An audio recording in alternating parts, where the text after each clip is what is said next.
Can Audio.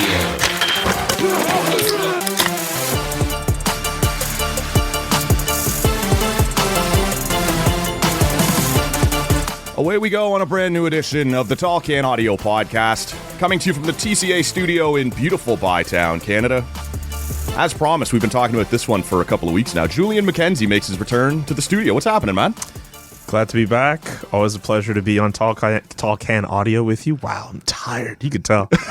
I imagine you're... I'm very happy to be back on with you, man. Always a pleasure to hop on the podcast and talk shop. Well, it's a big week for you, and we're going to dive into that. You have a new book out. By the time the good listener hears this is dropping on the morning of the 3rd, so you are, at the time that the listener hears this, a published author, man. So I imagine they're running you pretty ragged here to promote the thing. We're going to dive into all of it here, but you know where we like to start. Yes, sir. Which one have you chosen there to ride with while we chat today?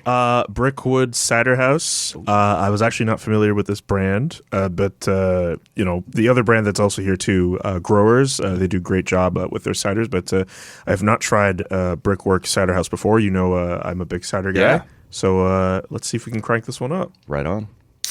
There you go. Beauty. This guy knows what's up. Yeah, over here, I'm going to ride with Town Brewery, which is down in Whitby. Cool. Close to where I grew up in Oshawa. This is a 4.8% stout called the Slow Burn. So we're going to check that out. They say it's a dry American stout. I think that's about where I need to be. It's pretty early in the day, right? Yeah. So I don't want to be going crazy with anything 7-8% or whatever else is going on. Yeah, mine is 5. Yeah. By the way, this is a really nice... it's really nice. I really like it. Okay, it's good. A small batch, slow fermented, locally crafted, premium dry craft cider. I enjoy it. It's nice. Really good.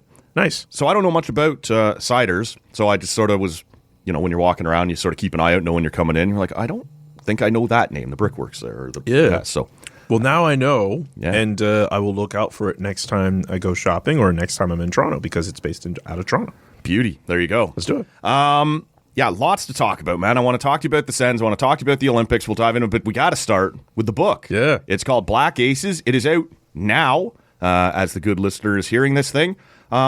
Just before we kind of dive into it, tell us a little about the concept and what people can expect out of it, man. Yeah, it's a book on black hockey players and black hockey people, and each chapter features a profile on a particular player while also putting in different stories on different black hockey firsts or moments, and not just in the NHL, but think of women's players like Sarah Nurse and Angela James. So being able to tell their stories and have them all in a book was a really exciting process. It was long, it was difficult, but it was really cool to be able to write them all out and to do the magic thing with writing. It's my first book, and been really excited to see people buy it and read it. And I know some people got their copies a little earlier than February 3rd, but I'm really excited to see people get into it. But yeah, essentially it's a book on black hockey players and people.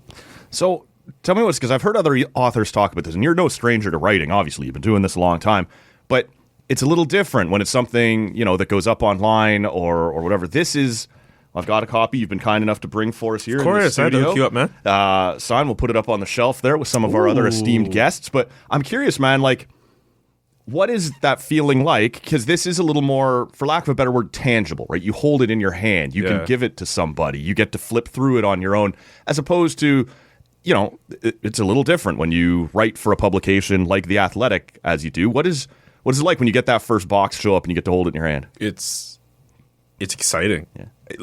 I think you described it really well, especially since I write for The Athletic. Not just the name and the prestige that comes with that outlet, but we're behind a paywall. Yep. So I have a lot of friends and family who they'll obviously support me, but they don't read all of my work all the time. And the fact that there's a paywall in front, which there's reasons why there is a paywall, and support journalism wherever you can. Yep. But I could also understand if you are casual and you see my work and you're like, okay, well, there's a paywall there. I might not need to click on this one. There might be another team that might be worthy of my attention. Versus Black Aces, where it's a whole book on different players, different teams, on black hockey players at that. Like, this is a legacy project for me, to be frank and honest. And yeah, I think it feels so much different to get a box, you open it up, you see the books, and you see all these stories told inside, and then you give it. I was able to give it to my sisters like the first. Well, here's a funny story with it. So I went home for the holidays, and I learned during my time during the holidays that the first shipment of my author copies, the proofs, were shipped to my door, and I looked at. It was like the middle of my break. I was home, and I was like, you know what? Shipped to your door in Ottawa, you mean? Yeah, in Ottawa. Okay, yeah. So like, home in Montreal. yeah. So I had to I was out with a friend in like the West Island of Montreal, and I was like, you know what? I already drove 30 minutes. Yeah. So I just drove the other 90 minutes, and I went home, and I picked up the box, and I drove back.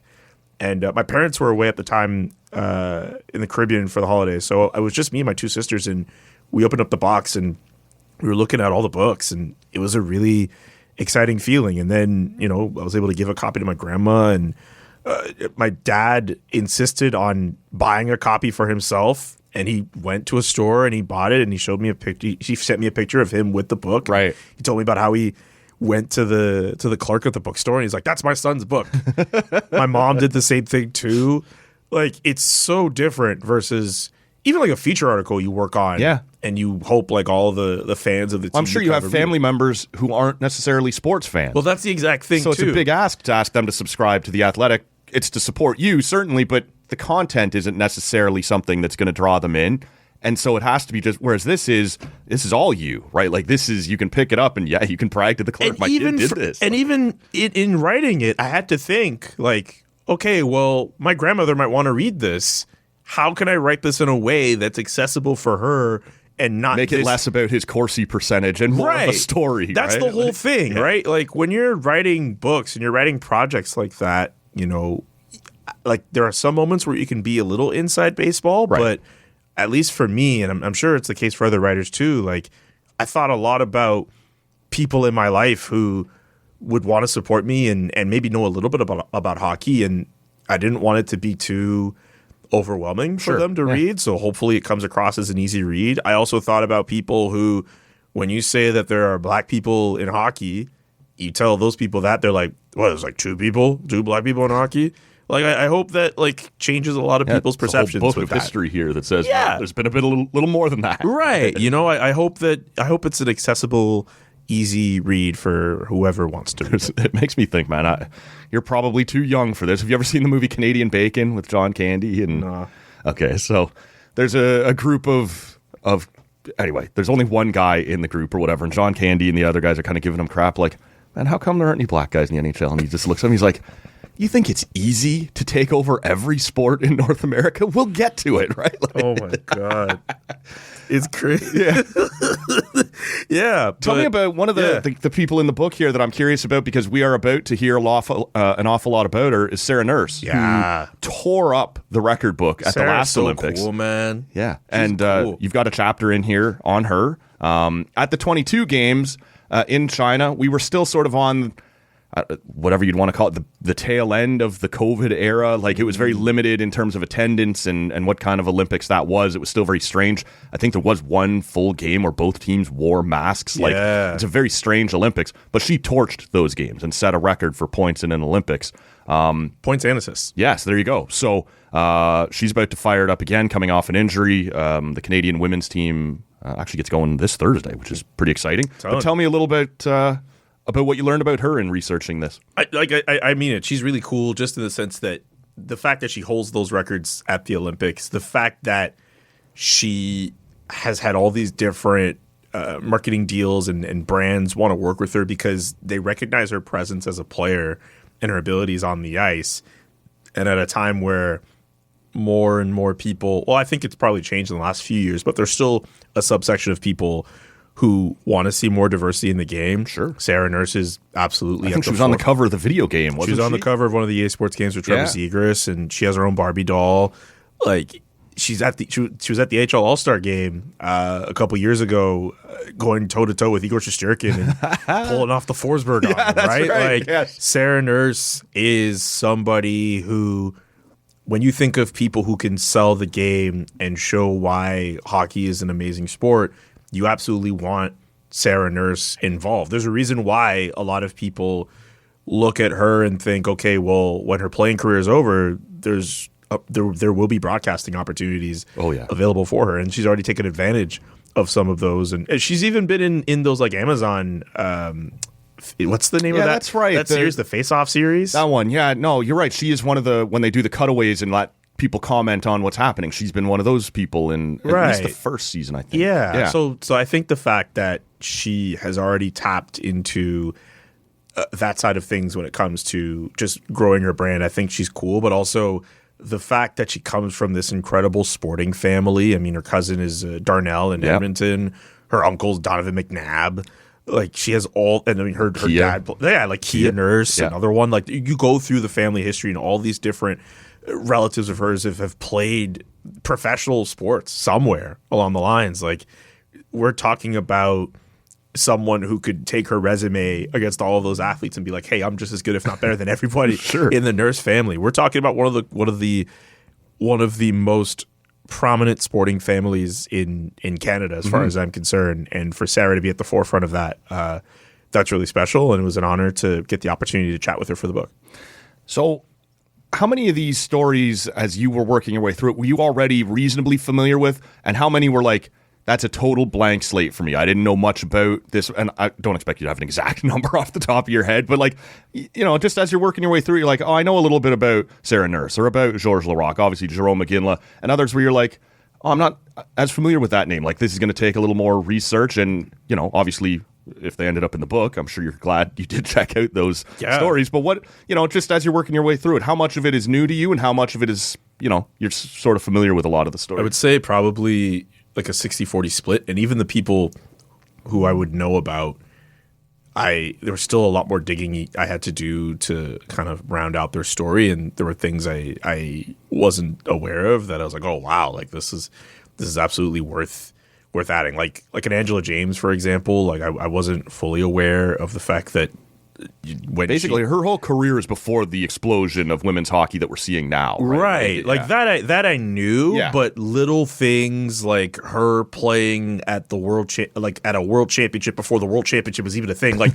having to learn about the women's world championship and how like the first official one was in like 91 and how those weren't televised and stuff. And silly pink jerseys. Like the pink jersey thing was something I had to learn about too. And her not being on the 98 team, that one I had to lean a lot on some of the different voices I spoke to in the book because I wasn't able to talk to her directly. Okay. But like getting to talk to Cheryl Pounder, one of my favorite stories I tell in that chapter is when Cheryl Pounder, after one international competition when she was on Angela's team in the 90s, Cheryl said she didn't play that much in that tournament, and everyone's in the locker room, they're celebrating, they're enjoying themselves, and Cheryl just feels kind of embarrassed. She's like, oh wow, I don't know if I need to celebrate as much with everybody. And she like goes off in the bathroom, she's alone, and Angela finds her and she like goes to her, she puts her arm around her and she's like, hey, like Rome wasn't built in a day, kid. And she's just like encouraging her and saying like, hey, like don't worry about it, like you're gonna be a great player. And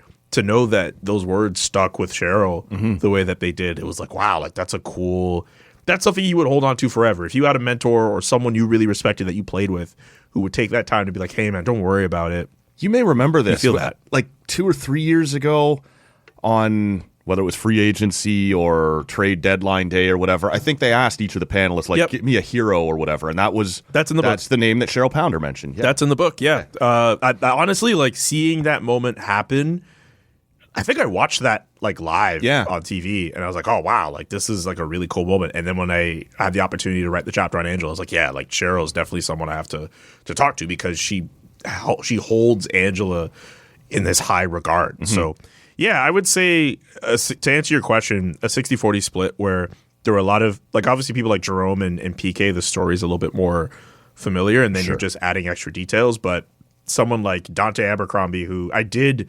like hear about a little before the project, and then when I got to know their story more, I was like, wow, like this person did everything they could to try to make their own hockey dream a reality. They somehow got to this like camp in Oakville where like Connor McDavid was training. They played in New Zealand. Then they get this opportunity to work their way up as a coach, and they end up working with all these different NHL teams, and now they're working to start a hockey program that at an HBCU in Tennessee, for people who aren't familiar, historically black college. Yeah, and university. Like that's a cool story. Or Tony McKenzie, who, if you talk to people like Elliot Friedman, they're like, yeah, I remember who Tony McKenzie was, but this is a guy who bounced around on all these different teams, made his name in Buffalo, was part of the Good Friday Massacre. He was a Quebec Nordique. He played against the Canadians. He didn't fight anybody, but he was on the ice for all of that. He was one of the very few then. Yeah, which is insane, right? Like, I looked through the box score and I looked through everyone who picked up penalty minutes. I'm like, wow, he's not there. Like, it was kind of nuts how he didn't get himself involved. Or Kelsey Kozler, who got drafted first overall in the NWHL draft a couple years ago. There were definitely a couple of people who I thought, you know what, like, these would be cool stories to tell, even if I don't know them that well. And I think other people would want to know who those people are too. So I hope that people, when they read the book, they see people like a Jerome or a PK or a Grant Fuhr, and they're like, oh, hey, you know what? Like, it'd be cool to, read more about these people I already know. But then you see some of the names I mentioned before, or even the original Black Ace, Herb Carnegie, where you're like, wait a minute, I don't know this name that well. Why is Herb Carnegie's name the second chapter in this book? This guy must be important. Right. Like, I hope people come away from this book not just being amazed at some of the bigger names. I hope they're able to well, that's it. Like, this is one of those books you don't have to read start to finish in order. Like, you can kind of dive. Admit, can I say something about that? Okay. I did not think about that at all when I wrote the book. There were a few people who got the book and they were like, yeah, I went to this chapter, I went to that chapter, and I was like, oh, wait a minute. Yeah. I did not think for a second that people were kind enough to send me the PDF ahead of time. And I open it up, I'm like, oh, because my brain is a little broken. Like, and it works in certain, like, I really want to see what he has to say about PK, but I kind of know PK, but like, I'm not familiar with this name. Like, so maybe I want to dive there first. And like, it almost is like this choose your own adventure. Like, I did not think for a second that this would turn into like a choose your own adventure thing. Because like, I think of a book as like, you have a beginning, linear, you have a middle, and then you have an end. And like, this doesn't have to be that. No, there's no linear storyline that cuts through all of these chapters where you have to read from the beginning to the end. So I'm not mad at it. Like, hey, if you look at the table of contents and you're like, damn it, I'm going to Fred Brathwaite in the middle of the book. Now. Yes. Like, I'll do it. That's awesome. Shout out to y'all for doing that. Yeah. Tell me a little more about Herb Carnegie, because that's a name that it feels like was sort of, you were aware of, but it didn't, like, the name didn't get the attention it deserved until more recently, right? And I think maybe you and I have talked about this before, the speech that his sister gave. Yeah. Was it his sister? Or his daughter? His daughter, Bernice. Yeah, at the Hall of Fame, and how great that speech was, just the energy she was bringing to it. And it only seems the NHL has made more of an effort here over the last few years to honor that name, kind of put that into context or into perspective for me a little bit about how good he was and where he should have been and belonged if there wasn't kind of this, well, for lack of a better term, racist undertone to the game of hockey. I think for Herb, you look through his statistics and some of the places he played in Quebec, and even some of the players he played with. Like Jean Béliveau was on one of the teams he played with in Quebec, and long after the fact, like in Herb's autobiography, Jean Béliveau writes this like forward. And he's What's like, the name of it? Is it a fly in a pail of milk? Such a great title. And like Jean Béliveau's like, well, why wasn't Herb good enough to play? Right? Like, I think, and the reason why we think of Herb Carnegie as the original Black Ace, he played on an all black line with his brother and Manny McIntyre in Quebec, and they were nicknamed the Black Aces. Yeah. So yeah, I think for a player of his caliber who was able to skate and he was able to put up goals the way that he did, he should have played in the National Hockey League a lot sooner. Unfortunately, there was an opportunity for him to join the New York Rangers system, and they essentially were lowballing him. Right. And it didn't work out that way. And obviously, there was a story with the Toronto Maple Leafs where he was practicing at Maple Leaf Gardens he was playing on a much younger team at the time, and a coach came up to him and said, hey, if there was a way we could find a way to turn you white, we could put you on the team tomorrow. Like, stories like that. Say that right to your face. Like, the only thing holding you back is the color of your skin. Yeah, it's harrowing stories like that don't help a person. They stuck with him. I mean, you've probably seen the interview he did with Elliot Friedman after the fact, and for him to be visibly emotional after that is heartbreaking and terrible. So I think for a player of Herb's skill set, he should have been in the NHL. The fact that there have been other players who have still been able to make it into the league after, I mean, those are still great successes. But we're talking about the best black player to have never played in the National Hockey League just off of his exploits and where he was able to take the game as far as he was able to take it. I haven't quite gotten to it. I'm looking forward to the Grant Fuhr because he's so spicy online. Like, for whatever reason, he's still kicking around on Twitter, and people are like, "Oh, this guy's like the Grant Fuhr of whatever." It's like, motherfucker, I got a couple of cups. Like, say whatever you want about me. Like, my numbers, my whatever. I got cups. Like, my teammates loved me. I can't wait to dive into that. He's cool. Yeah, he was cool. You get that impression. Yeah, just reading his tweets and whatever else. Yeah, I got that impression talking to Grant. I thought, like, not a guy who will talk your ears off. He'll be short and to the point, and sometimes it's a little bit like, oh wow, like you're done your thought. Like, I had to pick up on that a little bit, but I also think just a person of his legendary stature, all the Stanley Cups he won in Edmonton, playing internationally for Canada, and he also didn't shy away from some of the tougher stuff in his career too. He was a really fascinating personage, and the fact that he was this inspiration to all of these other, not just younger goalies, but like other black players. Like a guy like Fred Brathwaite had like posters of Grant on his wall, and Jerome McGinley got to in the summers when Grant Fuhr played baseball. Like Jerome was like his team's like ball boy. Like the fact that like Jerome got to like hang around as like inspiration like meant a lot to Jerome. I know that for a fact. All right, good listener. It's after the fact, Matt, in post, checking in here. We had a power outage in the studio. That's just the role we've been on the last couple of weeks. While we were talking to Julian, power went out across the whole building here, and actually I checked while we were waiting. Looked like a reasonably large swath of the south end of town, southwest corner of town. Said just a loss of supply from the province, I don't know. It was out for about 20-25 minutes, which actually isn't terribly long, but Julian's a busy guy, and we only had him for so long. So, we weren't able to record for those 20 or 25 minutes.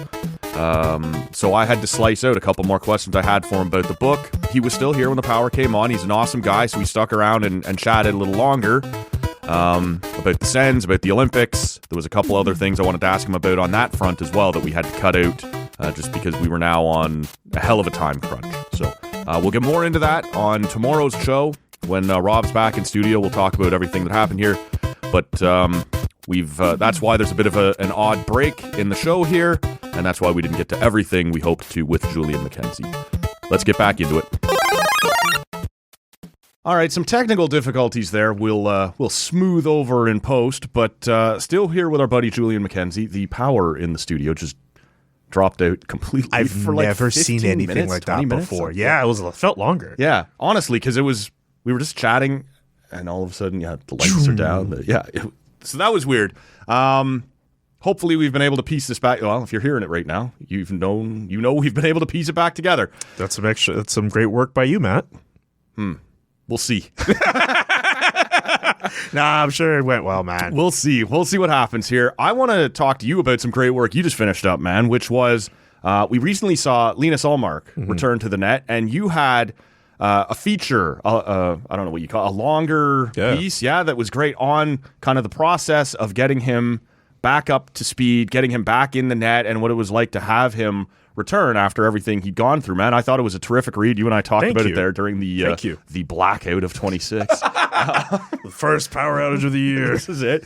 It was a great read. I'm sort of curious. Thank you. Is that something that you, as like a beat reporter, are keeping an eye on all the way through and then circle back on all your notes and put together? Or once he steps away, are you already thinking, when he returns, this might be a piece? Like, how does that come together for you? Good question. I think it was just an accumulation of different things I had already noticed with Linus, particularly around the time he came back. And when, honestly, this is like in the last couple of weeks when we started figuring out that like the possibility of him returning would be close, and there was like a road trip coming up, I kind of just, me and the editor I work with in Bika Sharna, we kind of discussed it a little bit, and we kind of sprang into action about seeing if we could find a way to go on the road and talk to him and try to piece something together. And then once you get that going, just the idea of piecing a long form piece, that's just like the natural thing to do. Even if it didn't work. You touched on all of it, right? Like it was, here's why he stepped away. Here's who he was dealing with. Here how his teammates were handling it. Here's when he sort of started to return and how he was keeping to himself a bit at first and then reintegrating himself. How the coaching staff was handling it in terms of when he'd be not expected, it's the wrong term. They said very clearly when he's ready, he'll return. That was a big thing. Like I covered the breadth of it, man. Right, like when the fact that Travis acknowledged that so openly, they're like, it's on him. I mean, it makes a lot of sense, right? When you're obviously like with injuries and stuff like that, there is some agency on that too. But when you are, but we mostly know a high ankle sprain is this long, and an ACL tear is this long. When you're accounting for your mental health, we don't know. You don't know, and the only person who knows is the person who's going through it. And a lot of that also comes from Linus himself, where after the game, the fact that he was open enough to say like, hey, like I my hope and dream was to come back on a road trip, and there were some doubts, and I wasn't ready. Right, like for him to say that, like.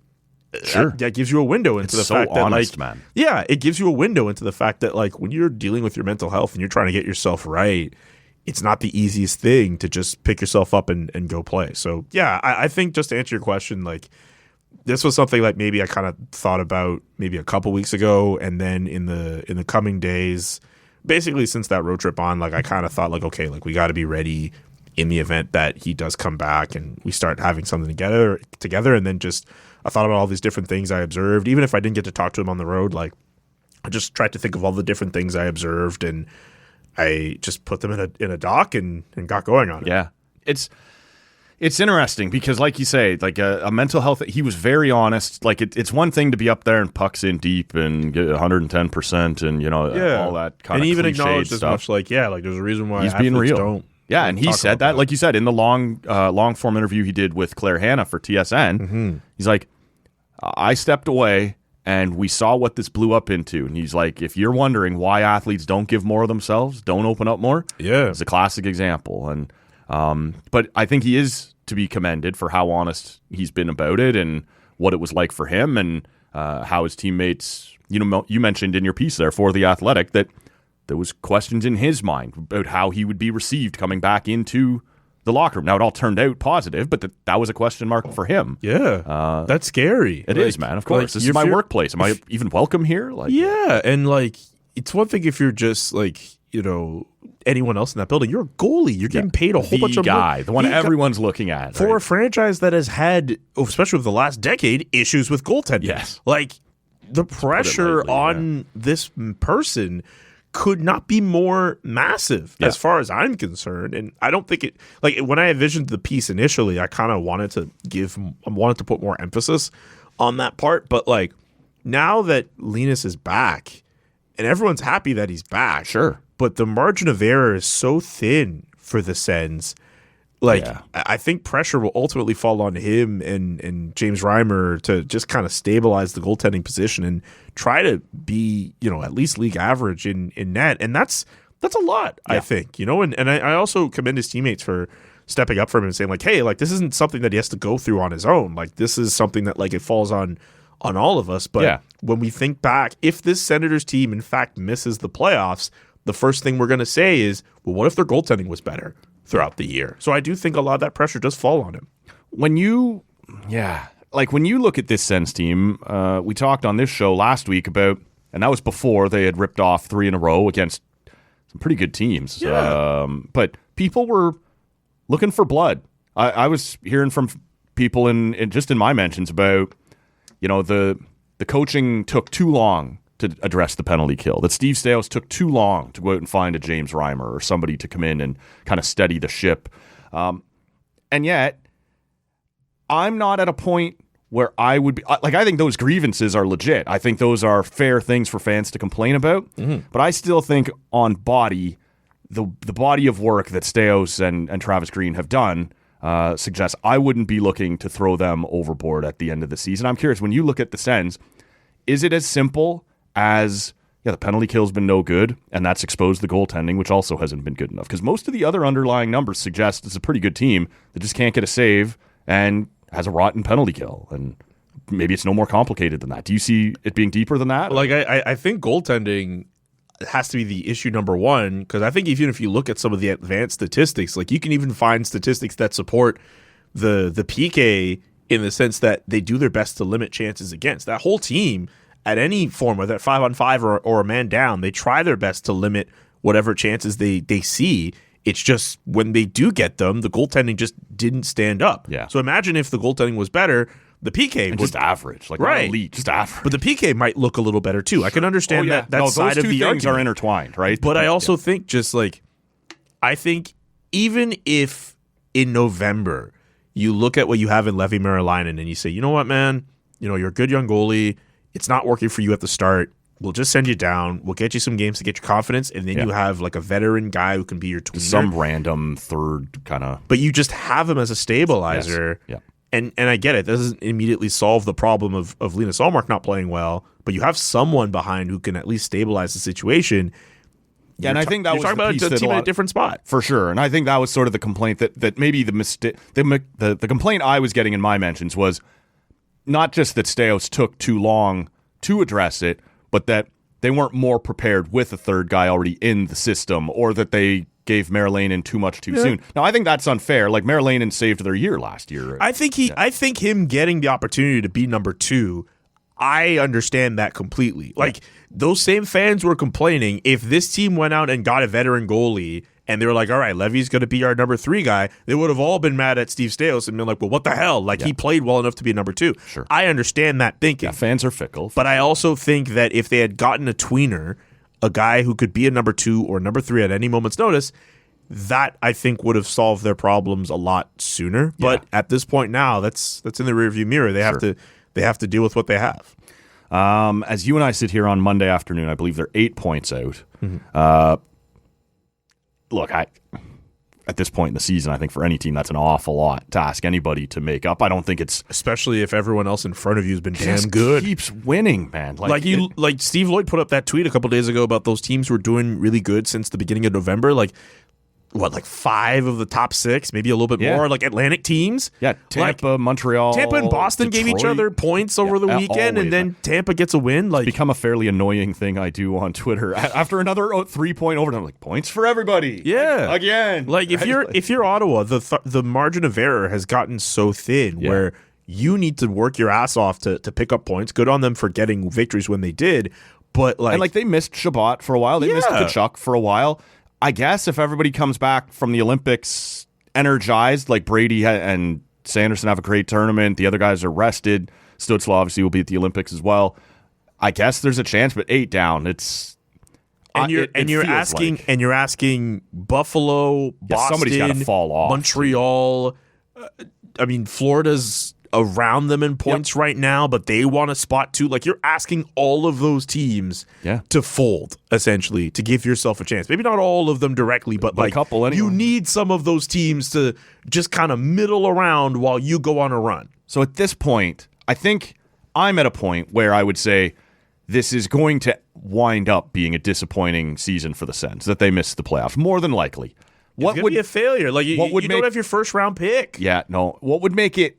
It's true. That pick is the extra kick. Because here's the thing: if you're the Ottawa Senators and you have the disappointing season that you have, and you end up in the bottom, you're like, oh man, we missed out on a year of, and you could use everybody's prime. Yeah, the royal we is being used here. Yeah. Like, you miss out on the prime of these guys, but you get a top pick that could maybe be plugged into the lineup right away, and then help you go forward. You don't even have that this year. Like, this is as bad as it could get. I'm familiar with that. In particular with this team that still needs more draft pick capital and more prospect capital. Like, you cannot afford. Yeah, there's not another big wave coming. Like, Yakimchuk is coming, but there's not a lot else in Belleville. Right. So what would you consider a successful finish that was like, all right, that was a nightmare first half of the season with injuries and the PK being a mess and whatever. What would you look at down the stretch here and go, all right, well, that was an aberration, and what we saw in the second half was the real team, and there's reason for optimism moving forward. Well, what do you want to see? If they continue to pick up wins, if their goaltending is solid, if the advanced metrics continue to support them, and you continue to get production up and down your lineup, I consider that in isolation a success. If you make a game of it and you put yourself within arm's length of a playoff spot, you're a factor in the last week or two. Yeah. Like if we're going into April and we're looking at those last few weekends and we see that the Ottawa Senators have a chance, like that's good. Sure. But I think as a whole, you still failed. Yeah. Because I think the season is probably written off. But I also think it's important to make that distinction because, we might, if they miss the playoffs, I might sit back and say like, oh, this is a failure, and then people might be like, but they were good in the second half of the year, and they did all these things right, and Linus came back, and everybody played well. But when you have those players in the primes that you have them, signed on those contracts that you do, which are as team-friendly as they can be for right now in a rising salary cap environment, and you don't have a first-round pick coming to you, and your prospect pool isn't as great as it is, it's not great, right? And for everyone who's like banging the drum being like, hey, maybe we get that first-round pick back, you do not know if you are getting that first-round pick back. The organization has said, like, we are not banking on that first-round pick coming back. You cannot bank on that. If they get it back, even if they do get a first-round pick back, people like to look at what happened with New Jersey. Yes. They got a first-round pick back. But it was the last pick of the first round. And it's something I need to reiterate over and over and over. They did get a first-round pick back, but that was after they had all these other things taken away from them as punishment, other draft picks, money, everything else. Yep. The Ottawa Senators, in this case, the only thing that's being taken away from them for l'affaire Dadonov is a first-round pick. And if you get to a point where you're deferring, and then you get the last possible year, it's like, can we get our first-round pick back? I talked about this last spring, man. I might have given up that year because you made the playoffs, you were deep enough in. Yeah. But I don't blame them for deferring because I do see fans. Because you think your team's going to get better and you think that team is that pick will be worse. Yeah. I understand the logic in that New Jersey, as the stuff you just pointed out there is legit. Like they got slapped with a whole bunch of stuff and they paid the rest of that before getting a first round pick back. But I do understand the mindset, like just keep punting it down the road, punting it down the road. And in all fairness, and see if we can get them to forgive us and it's later. A different ownership, different GM group, management staff in charge of this team now compared to what they had before. Yeah. So that also is in support of Ottawa's argument. Sure. But I still think if the NHL gets to a point where they're like, well, all right, fine, we're going to give you this first round pick back. Great for the Sens that they can get it, and there are arguments that support why they may have a case in that, but I do think you're setting a precedent for other teams if they end up in similar situations where they get to defer picks and they can be like, hey, if we're just good citizens and maybe we change a couple people around, then, it'll work out for us. But I would just still be surprised if the NHL doles out this punishment and they've gone on record to say that we took this seriously to punish them at this way. And then at the very end, they're like, whatever, man. We'll just let you have that back. I just would be surprised if they did that. I'm with you on that, man. And I think the other thing that doesn't get talked about much in this market is, you have new ownership and you have new management and you've punted it down the road. The teams that were victimized by your mistake still exist. They're not gone. They haven't turned. The fact that Vegas got hurt by this, I think it was Anaheim that he was supposed to go to and didn't wait. They got hurt by this and embarrassed by this. There's still the victims, which is a strong term for what we're talking about here, but the teams that were injured by your failure to handle this properly probably still want their pound of flesh. And so I'm not certain they're getting a pick back here. I don't think the fact that it happened once for New Jersey was precedent setting. The teams that were injured by the mistake are probably still waiting to, not that they're getting the pick, but just to see that you're punished. So look, if the Sens get that first round pick back, that's great for the organization. That's a win they could take away. It's at least it's something for what that team needs in terms of building up its prospect pool. All I'm just saying is I would be surprised considering the parameters, but also maybe it's the NHL. Maybe it is what it is with that. Last thing for you, man. We are just days away from the Olympics starting. The women's tournament starts on Thursday. The men's tournament's a few days down the road. Yeah. Outside of hockey, I'm curious, how into the Olympics do you get? Over here, from the time I get up, the CBC is just on all day. And if there's suddenly a ski jumper or a speed skater or whatever, I'm in. I want to watch that. I'm curious. Did the Olympics grab you that way? Yeah. I like watching.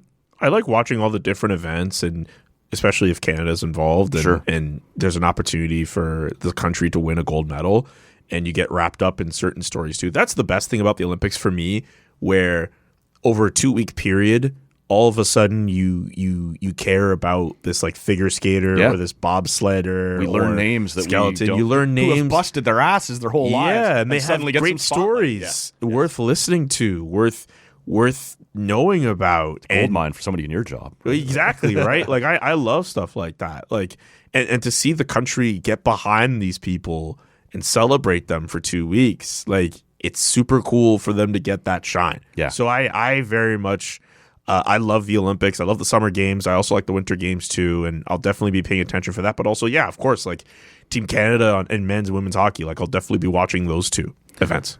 Was there anything on that men's roster that made you, like we all did it, we do it for years, the debate the rosters and who's going to be, who's going to make it, who's going to miss. Obviously, injuries become a thing. Was there anything on that original roster or a guy that you've got sitting in the wings going, if anybody goes down here on those last couple of days, may break their way on? Like somebody that either made it that you were surprised by or hasn't yet made it but you think should have? Well, I like the Sam Bennett one for me, like, I understand why he should be on that team. I just also feel that they have enough guys. Yes. I think of a guy like Tom Wilson who can make up the fact that he's not there. But I also get it too. Like we're talking about a player who has won a playoff. Wilson did something over the weekend that kind of reminded everybody why that was a risky pick, though. Too, that is very fair. Yeah, I'm with you. I liked the pick. But Sam Bennett Bennett won a playoff MVP. That's right. I get that too. Yep.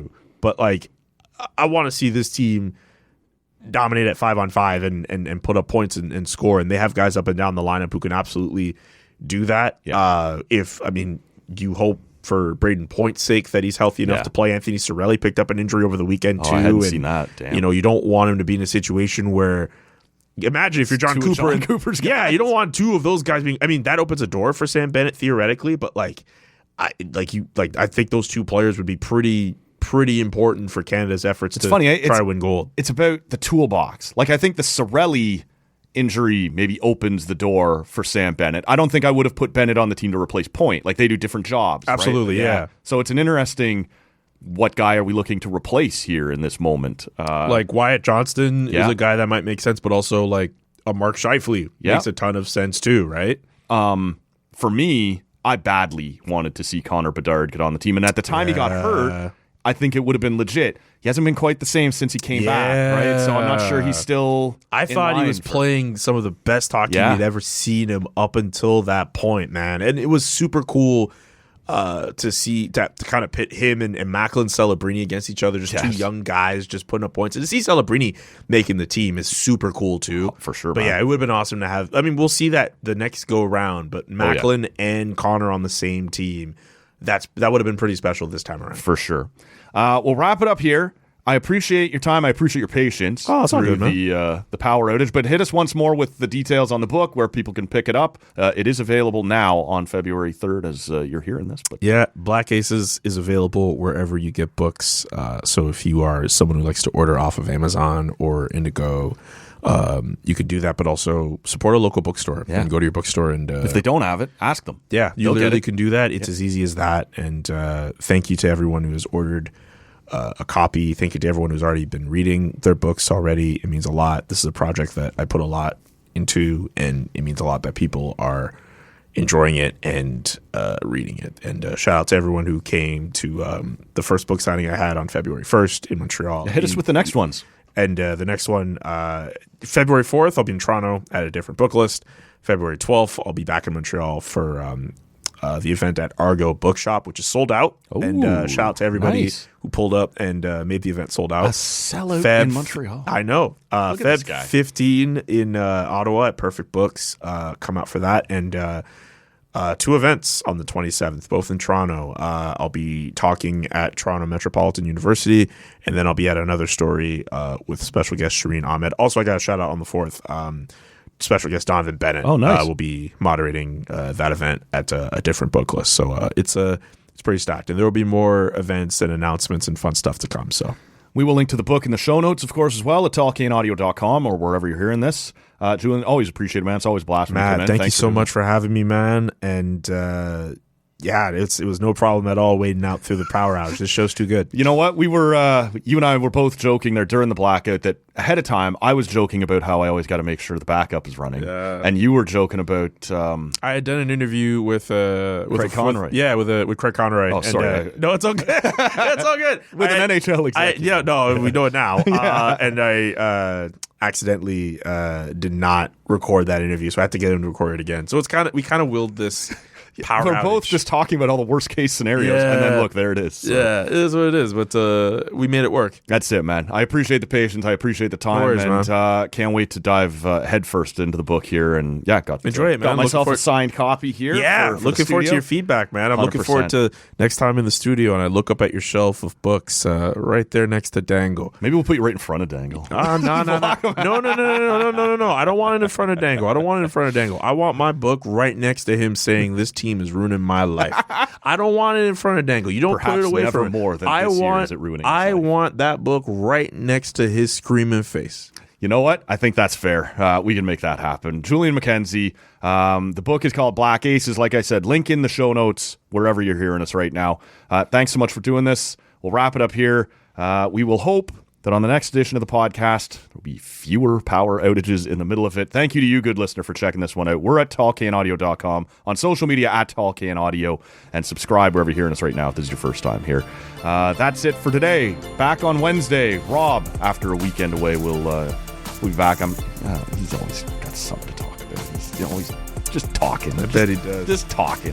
That's it for today. Thanks, everybody. Peace. See you next time.